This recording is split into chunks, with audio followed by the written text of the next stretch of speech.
Alright, today we're going to talk about the home buying process. So I'm not even going to do the intro because it's going to be a long video.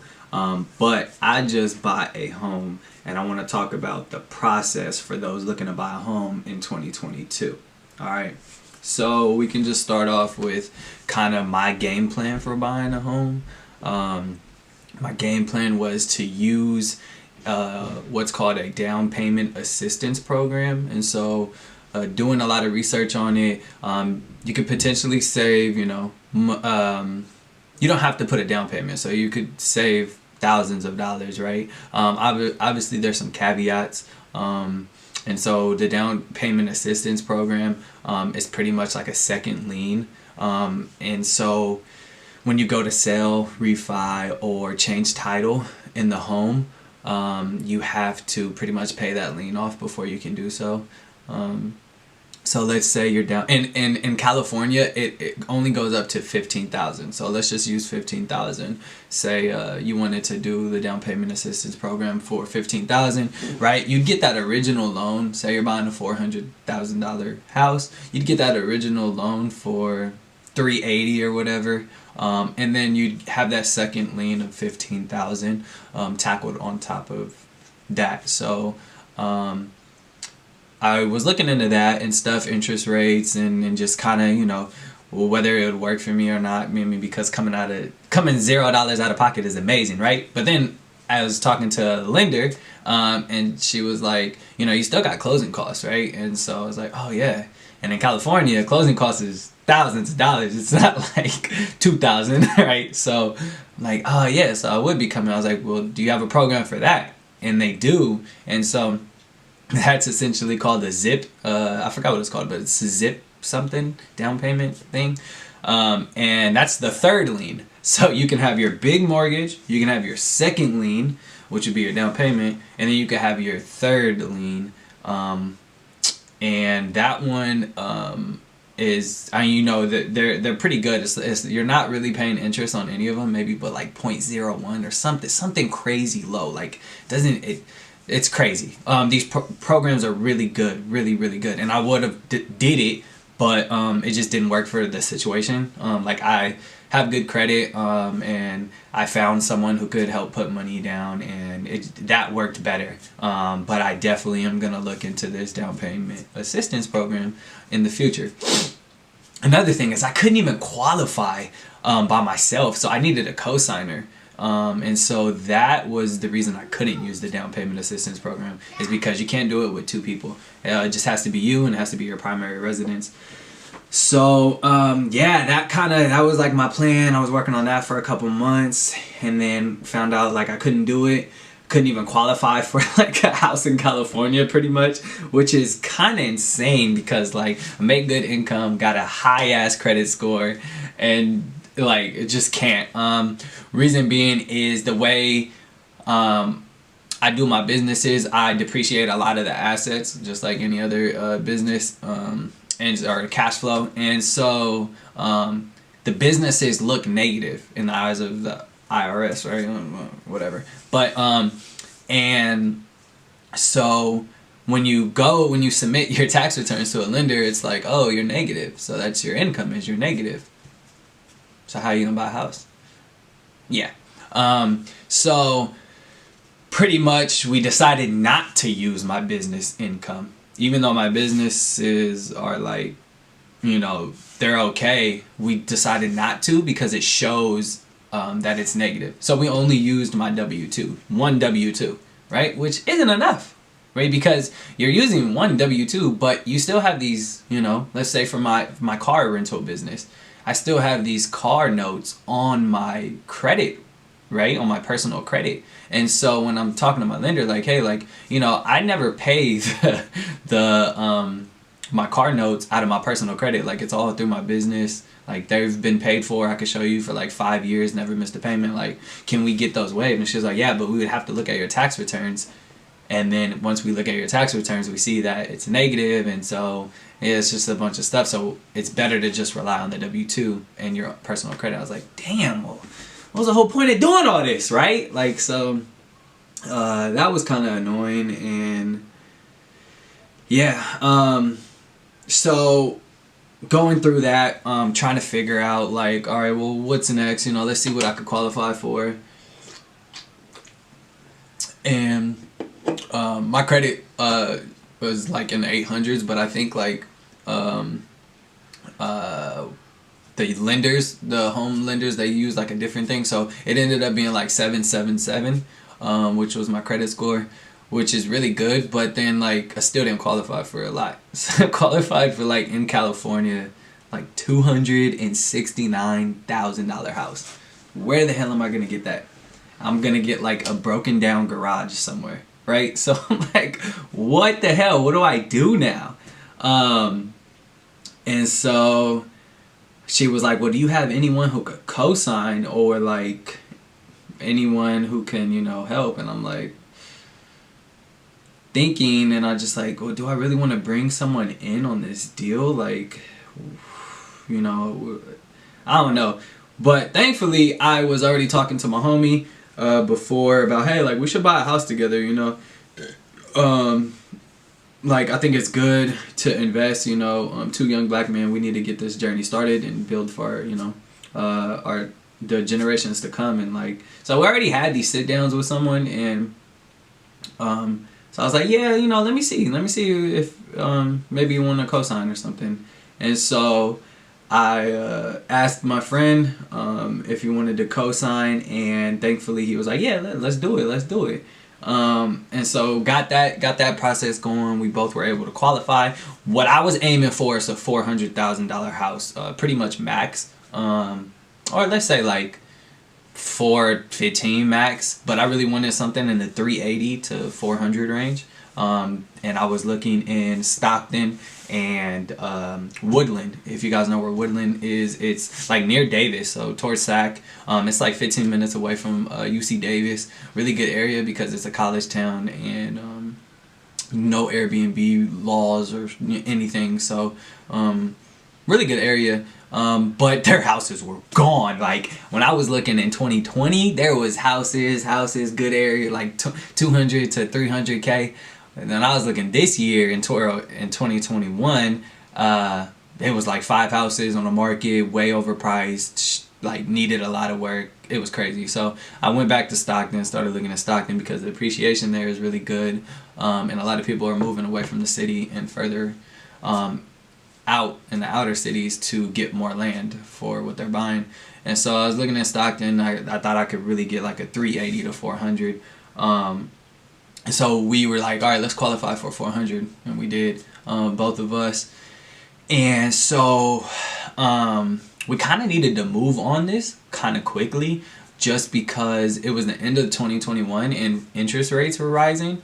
And the market, it was like a perfect softening in the market, right? It was after the summer, so the summer was crazy in 2021, and I was like, now is the time to get on it, right? We set up the house, we get it nice, and in 2022 summer, it's gonna be like already appreciated, like it's gonna be amazing. And so that was kind of the game plan.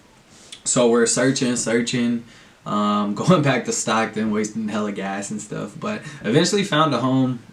There were actually 2 homes that I really liked, but when I saw it, and I was looking for 3 1s or 3 2s. I was looking for 3 1s to make another bathroom, or I was looking for anything with 3 bedroom, but with a huge lot. That was my goal, because with the new laws, the SB9, you can pretty much have like 2 duplexes on one lot. You could have multiple houses on one lot. You don't have to just have a single family home in a ADU up to 1,200 square feet. So I knew where the future was heading, and I was like, I need a big lot so I can build multiple houses on it. And so I just kept looking with anything like over 5,000 square feet on a lot. Kind of more towards the 8,000, but anything over 5,000. And so I was looking, found this one house. It was like this brick house, and it was really like vibey. And I was like, all right, let's go check that out. But it's a 2-1. It's a 2-bedroom, 1 bath, and I was like, but this lot, 13,000 square feet, like, holy shit, like, that shit was crazy. It's just huge. And I was like, oh, this is so cool, but it's only a 2-1, like, but it was updated. So like the people who had bought it, they bought it back in August 2021. Remind you, we found this house in November, so they had just flipped it pretty much. They did a really good job too.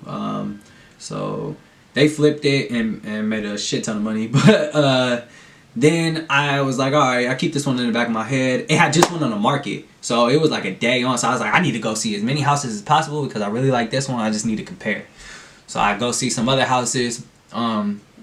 Also, this house, the brick house, was in a very good neighborhood. So I had seen plenty of houses in that neighborhood, and the houses just like they were very outdated for like the same price, or and didn't have a backyard, or just they needed work, but they were in this really good area in Stockton that seemed safe. And so I was like, I want around this area, so that's all I'm gonna look at. And I eventually ended up seeing another house that was about like 7 minutes from the area. So it was like from the good area heading towards East Stockton, the bad area, but it wasn't quite in East Stockton. So I saw that house, and it was listed for $360,000, and it was what was it? I can't remember if it was a 3-1. Yeah, I think it was a 3-1 or 2-1. Or no, it was a 2-2. 2-bedroom, 2-bath. And I was like, ooh, now that's better. You got 2 baths. And it had like an 8,000 or 7,000 square foot lot. So it was huge still. And I was like, okay, this could be an option. Recently renovated. And it was nice. It was nice. Like both houses had detached garages with big lots. So really, they were both good, but right across the street was like an apartment complex from that house, and it was like not a good apartment complex. Obviously it was heading towards East Stockton. It didn't look good. It didn't look desirable. So I did some talking with my homie, did some talking with my fiance, and just was like, I'm hella mad. I was recording all this. I was talking for like an extra 15, and then I accidentally turned the recording off. So it's gonna be a little weird, but I have to continue the story from what I was saying. So we were previously talking about the home, the brick house, and why I chose it, and etc. Okay, so pretty much we decided on the brick house, and we ended up putting an offer in. And I'll kind of go into the offer and why I think it was accepted, why I think it was a good offer, etc. So upon doing like comps around the area in this really nice neighborhood, the comps for a 2-bedroom 1-bath was going for about 406, was kind of average. Mind you, these were comps with not a similar lot size, because it's kind of hard to compare this lot size of 13,000 square feet.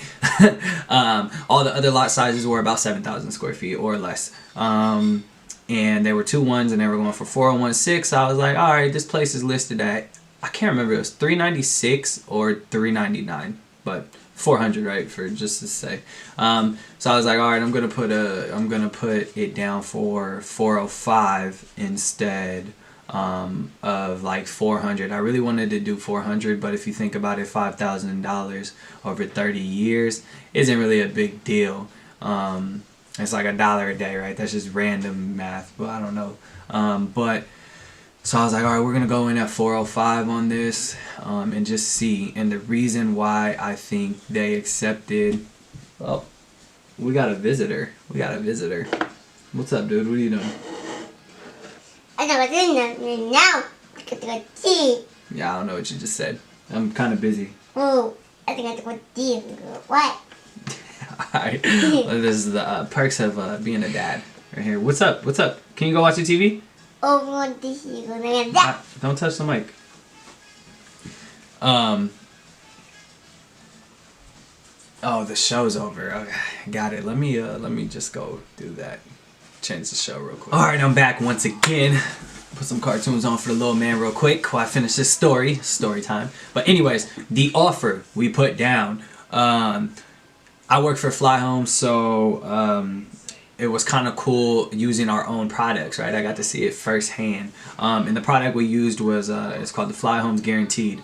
So if for whatever reason I couldn't buy the property, Fly Homes would buy the property. So it's surety or certainty to the seller that the property is going to get sold, right? Because it's such a hassle if the seller would have went through the process with me. I couldn't close. Now the seller has to go list the place again, find another buyer, right? Times are changing in this market, you know. It could be hot, it could be cold. We don't know. But so that was a really cool thing, and they accepted the 405. We got it. So we got the place at 405, which was it was amazing. I mean, I think that offer really helped seal the deal, and yeah, I was super juiced about it. I mean, so obviously, you know, in a hot market like this, a lot of people are like, you know, waive the contingencies, you'll be able to get the house, blah blah. No. I'm not buying a house without an inspection contingency. That's just, especially for my first one, that's just not happening. Especially in a hot market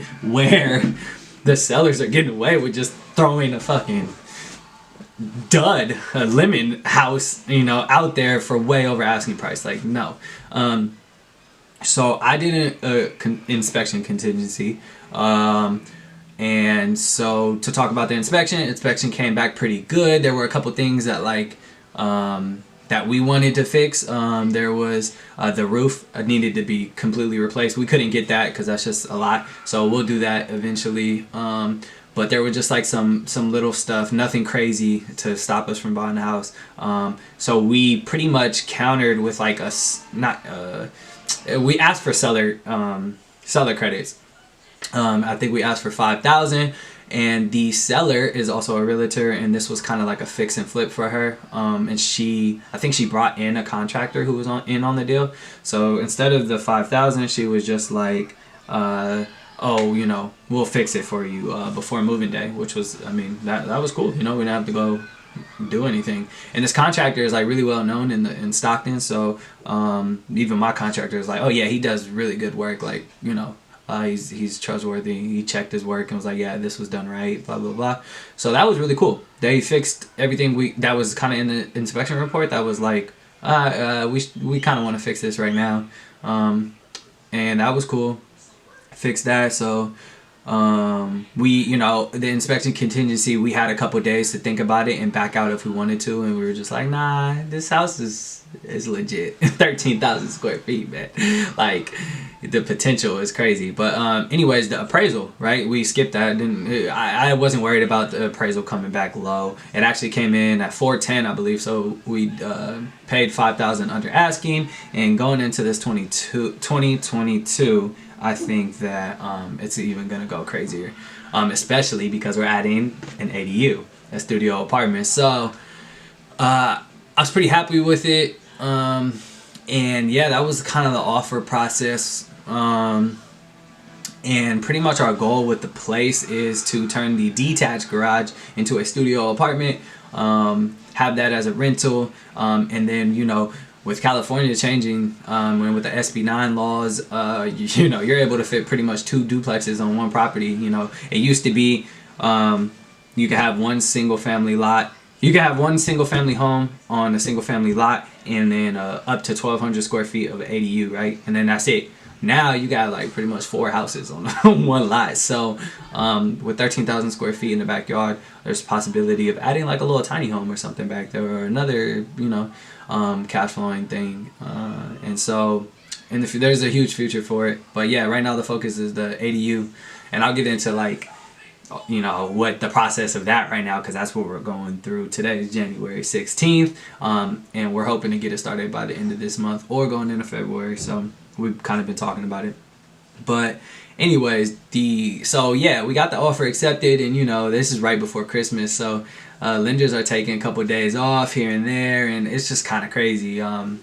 But my anxiety was through the roof. Like, just, you know, you're looking at your bank account like, when is this thing gonna just disappear? Like, your whole life savings, like, when am I gonna be down to zero? Like, it can happen any moment. It's just kind of crazy, right? Obviously, the first time home buyer, like, it's hectic, right? You know, and so honestly, the lending process kind of went smooth. Except there were a few hiccups, but nothing crazy.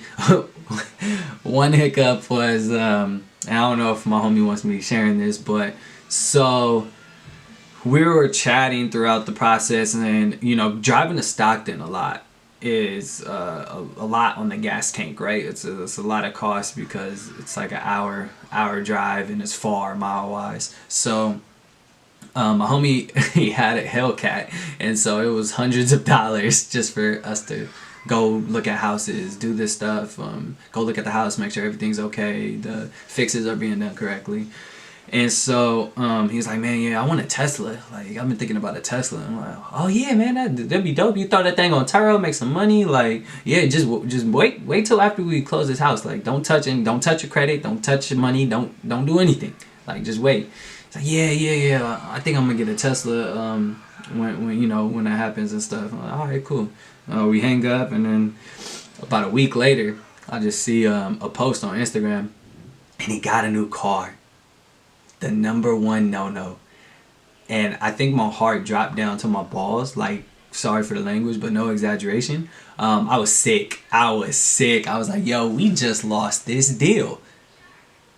Like, we just lost this deal. I don't know what else. My life savings is at stake. You know what I mean? So, I'm talking to him and stuff. And anyways, and then the crazy part is I get a text. Oh, no. So he's like, all right, well, I don't think they're going to find out. So, all right, we'll see. So, like, 2 weeks go by, and I'm praying in the back of my head, like, they don't find out. And then I get a text from my lender, like, he added a car note, a big one. It's like, uh-huh. Why are you telling me about that? Like, that's him. Like, text him. I was like, so what can we do? And kind of thankfully it all worked out. Praise the Lord. But it worked out because of the numbers, because of the DTI was still okay, and just the numbers. Like, even adding that payment, we're still able to cover the mortgage. So it worked out, but it was stressful, even for the lender. The lender was like very stressed, obviously. I was very stressed, life savings at stake. Escrow was stressed. Like, it worked out in the end, which was amazing. So yeah, we were able to continue with the loan process work, and we closed like 2 days before Christmas, or like on Christmas Eve. It was amazing. Yeah, I mean, that was a very stressful period. Like, end of the month, you got Christmas presents to go get. My bank account says 0 right now. My savings, like, it was stressful, for sure. And and like, there was just so much happening at that time. I had got promoted as an agent, so I was in a training phase where, like, yeah, it was a lot. But we ended up getting the deal done, and I'm super excited about it. Couldn't have done it without my homie. Couldn't have done it without the lender's help. Shout out to my realtor, who's been a childhood friend, and kind of coached me along the way, and like taught me some stuff as being a realtor myself. My company represented me, so we had another realtor represent me on all the paperwork and stuff, and he kind of like helped me, guided me throughout the process of like understanding what this is, why are we doing this, and the best way to do it. So shout out. Yeah, so let's see, I'm just trying to think of everything. So we talked about the financing, we talked about the offer, what we're gonna do. So the garage ADU, we've kind of been we've been getting quotes and stuff for a while. We've been quoted everything from little to a lot. Not little, but it's been a wide range, right?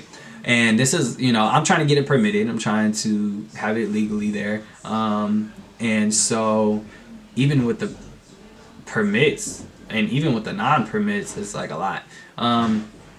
There's the option of doing it in stages. All right, I'll go find someone cheap to just do the drywall, and then I'll go find someone cheap to do the plumbing, or I'll go find someone, right, instead of just finding one person to do everything. But to me, like, headaches, like, and just the stress of trying to do all that is just too much. Like, I honestly would rather pay a little extra just have a peace of mind, right? Paying for peace of mind. But anyways, we vetted a couple contractors. There were two I liked, and they came in around the same pricing. Really, like literally spot on. I guess the pricing is not necessarily the ADU. It's more of the plumbing because with our house, it's a 2-1. So the bathroom is on the other side of the lot, and the sewer line that goes out. It's far from the garage. It's like 100 feet. So a lot of people were quoting us a lot. Like we had like 16,000, like 20,000, just for like to go over 100 feet. And we're like, oh man, like that's killing us because that wasn't including the ADU construction cost. That was something separate. And so we were like, all right, we got to get that down. Because the ADU, the two contractors we were gonna go with, the ADU cost was like, oh, okay, yeah, that makes sense. I'm willing to put that down to get the ROI we're gonna get and the appreciation. So I'm vetting like hella plumbers. One plumber comes out and he's like, yo, I could run a camera just to see where it's at. Obviously, I'm gonna charge you to run the camera, but like, I can run the camera. And I was like, okay, yeah, like, can you run the camera? And also, you know, crazy, all right, short story, but day of moving, right, or whenever, closing day, I get the keys to the house. I'm in there, I'm you know, decoring. All right, so it cut off again, but anyways, I'm in the place and I'm fixing up the house and the water heater is leaking fast and it's like 8 p.m. and I'm like, damn, I was on my way home. Like I'm locking up everything and it's leaking fast. I can't just leave. I live like an hour away. And so I had a plumber come out and everything. And so we knew the water heater needed to be replaced because it was from 96. So it did its thing. You feel me? So that was on our list to get things immediately fixed. But I didn't know it needed to be done on closing day. So we turned it off. And we're getting quotes on our water heater. And man, those things are expensive to replace. This is mainly labor. But yeah, so that was one thing that needed to be replaced right away. And so, anyways, back to the story. So I had the dude run the camera in, and I was like, all right, well, you know, can you give us a deal if we have you just replace the water heater too?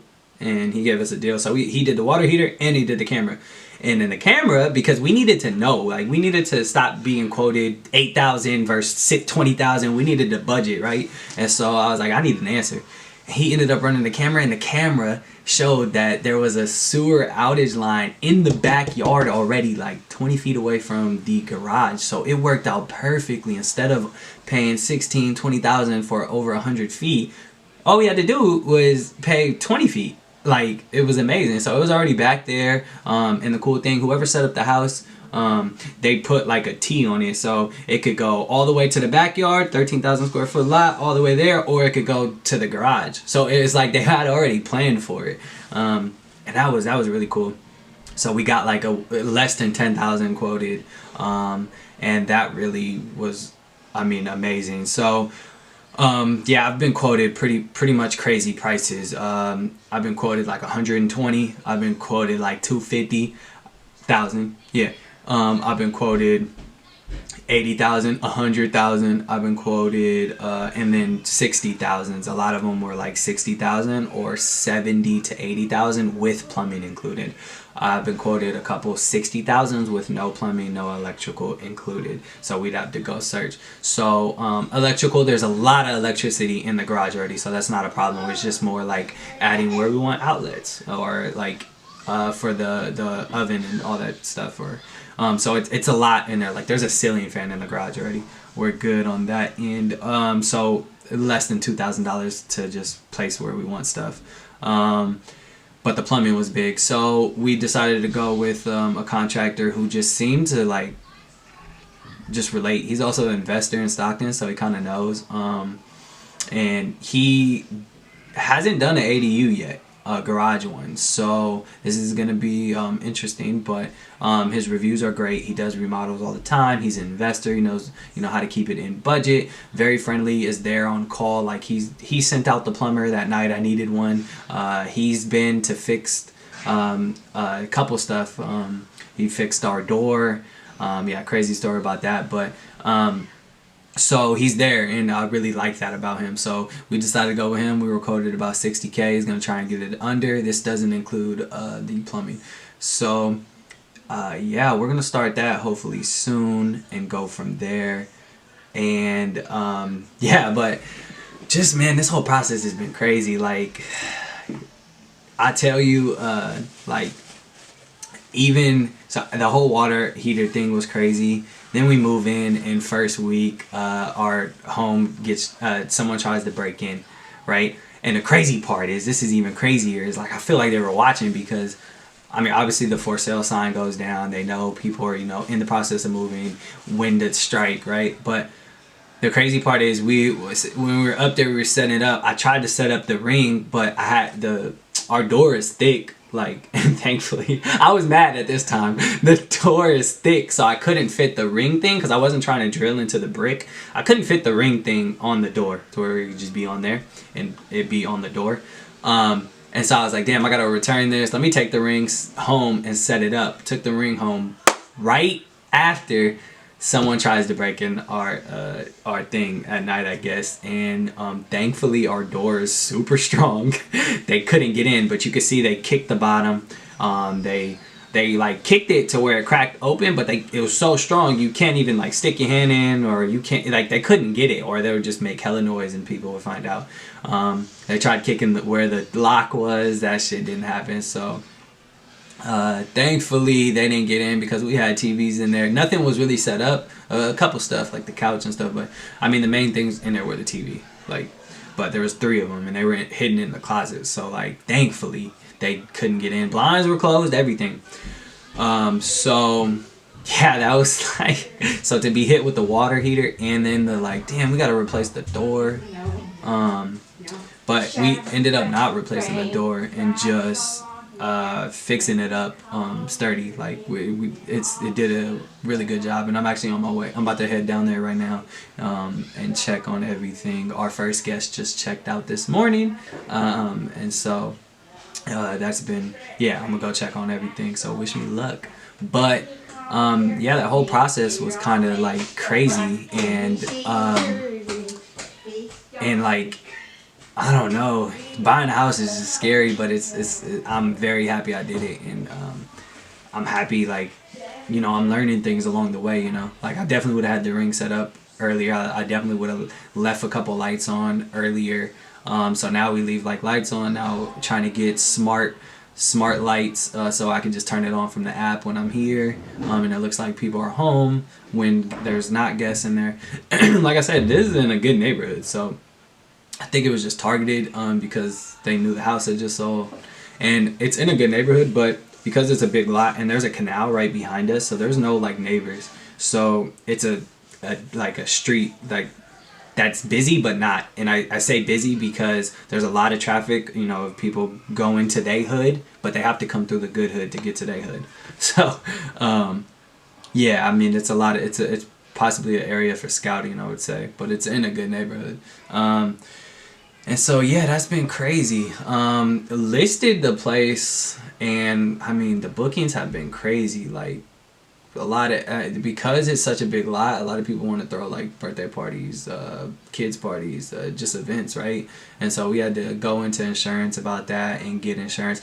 Guys, if you're buying a home and you're trying to rent it out, homeowners insurance is not for that, okay? I knew that going in, but you guys need to be aware of that. So make sure you're not relying on that, because they would not cover anything. Go get your own insurance that does cover stuff. So yeah, just been through the process of that, and it's been a journey, but we are closed. We are up and running. It looks really, really good. Maybe I'll add some photos to this actually, but it looks really good. And yeah, I'm actually gonna go check on, I got a cleaner there right now, so I'm gonna go sneak up on the cleaner and see how that's going.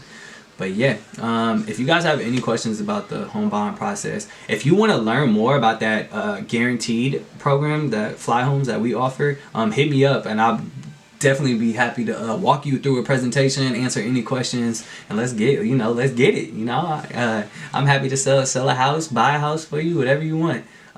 So yeah, hit me up. And I appreciate you guys listening. I hope you guys learned something from this. So, all right, I'll see you guys later. All right, I'm pulling up to the crib right now. The first guest checked out today, early this morning. Supposed to have a cleaner here, and it's supposed to be a same day check-in. But this is the first time it's gotten rented, so I'm pulling up to the house just to check on everything and make sure everything is okay. Okay, the house is still standing, so that's good news. Let's see.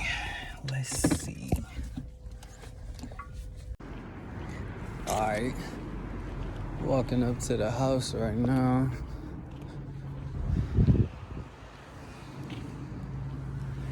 Let's see. Damn, I got mail sticking out. That's not good.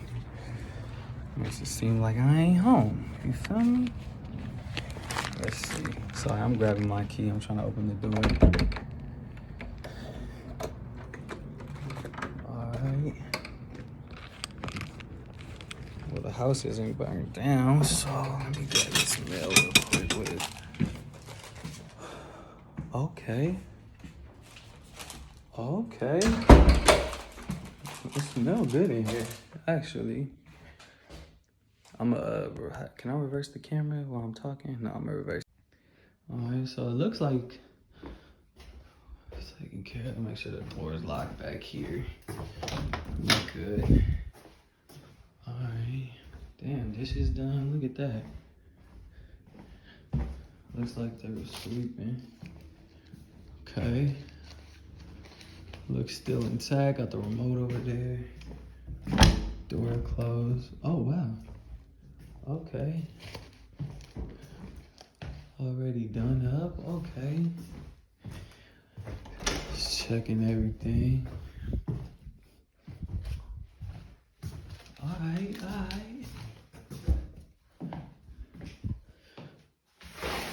Bathroom is good. Okay. We out here.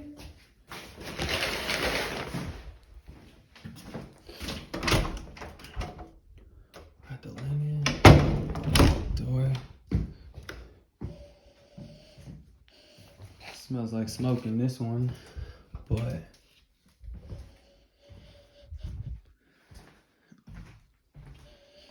it definitely smells like smoke.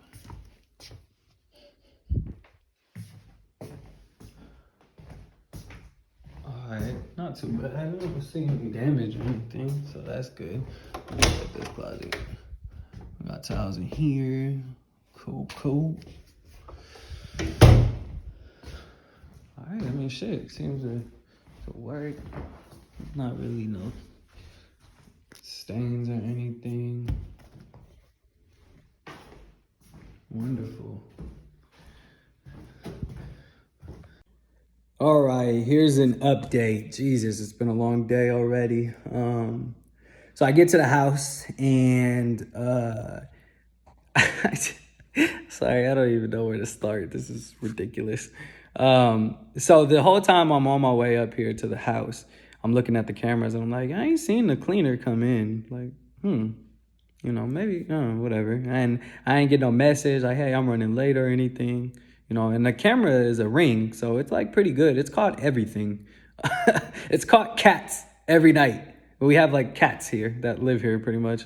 But, and so, I like am pulling up. I'm like 15, getting off the freeway, 15 away. And I'm like, hey, how's the house?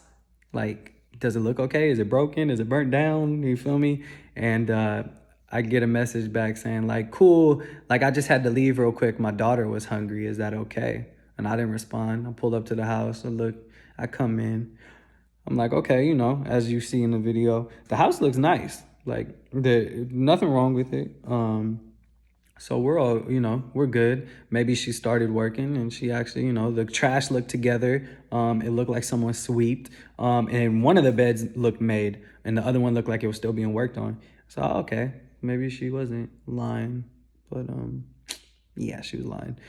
So I get here, and mind you, it's like 1:30, 1:45, and this I'm like checking, I'm like smelling the sheets, like I'm looking at the stuff, looking at the towels to see what's been made. It looks like someone ran the washer and dryer, like the rugs are in the dryer for the bath. And just it looks like someone was kind of like, making stuff look clean. It was the renter. It wasn't the cleaner. So um so I text the cleaner, and I'm here already. I'm just trying to see like how long she's gonna keep this lie up. And I'm like, okay, cool. What else do you have to do? I have a renter coming at 3. And I do. Another renter was supposed to be at 2:45. They're late. That's a whole nother story. And so then no response. 30 minutes later, then I call, no response. So yeah, that one is fired. And yeah, yeah, I don't even know what to say. So there was no cleaning done. So I'm stuck here cleaning. Um, Renter is late. The next renter is late, and I'm probably gonna head out and call Airbnb and let them know that this guest is a no-show. This guest has been kind of sketchy the last like couple days. Like I think it's an older man. I ran a search on him on the name, but it's an older man, and there's been like a name change on the Airbnb. There's been like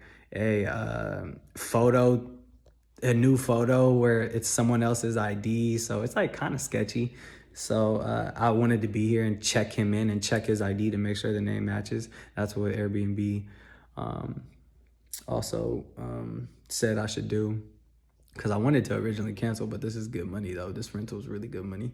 So now I'm just waiting. But I'm not even waiting for him because I'm about to head home. I'm waiting right now because the fucking heating and cooling won't turn on. So now I'm sitting here like waiting on a repair guy to come diagnose it. I think it's a simple fix, hopefully. Fingers crossed. But yeah, we'll find out. So what turned into an easy day was just kind of like a headache. Hey, at least the house was good, and the previous renter was good. Like they did good. They put the trash all together. Yeah, yeah, 5 stars for them. Zero, -10 stars for the cleaner, and for my heating system, it was working last week. So I don't know, maybe like 3 stars. We'll see. We'll see on this diagnostic. But all right, just update y'all.